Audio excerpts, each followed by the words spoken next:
Hello everyone, and I'm really pleased to be able to join you from Kyiv, Ukraine, because what's happening here today, 30 years after what happened in Sarajevo, what happened in Bosnia, is very, very similar, as only you all will understand and you will know. And as only all the journalists, my generation, your generation, all of us who covered Bosnia know what we are seeing unfold today is repeating a terrible, terrible pattern.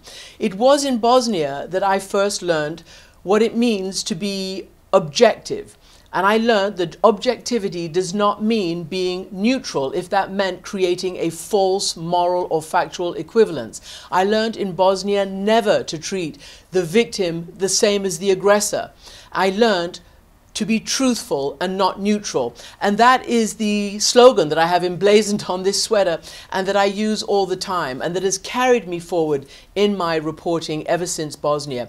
I know this day is devoted to media integrity, and again I think that is absolutely fantastic, because just like in Bosnia, where they tried to sway the world by fake news and propaganda and hacking into the truth and denying the victims were victims and denying the aggressors were aggressors and really changing the world's mind about who was in the right and who was in the wrong, they're doing it again here. The only difference, I think, is that the world is wiser these days, as Russia is such an accomplished use of disinformation, misinformation and fake news. But still, I think the journalists have made it very, very clear, and the Ukrainian people themselves have made it very, very clear who is the aggressor and who is the victim.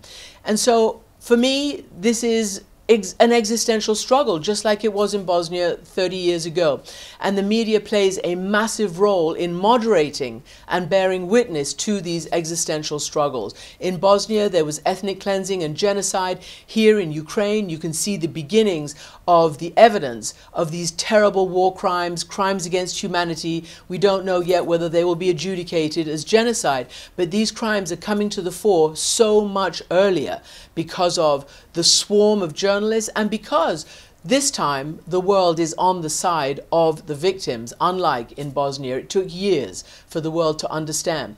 So I guess in closing, I'll just say that I really believe we all did our best and did our part to make sure that eventually the world understood the truth. And the truth, as I say, was not about being even-handed. It wasn't about both-siderism. It was about understanding what was happening right in front of our very eyes, understanding that there was an aggressor with a project that they had mapped out politically, and there were victims who were mostly civilians, men, women and children. So good luck with the conference. I'm really glad to be able to participate even in this way, and goodbye for the moment from Kyiv.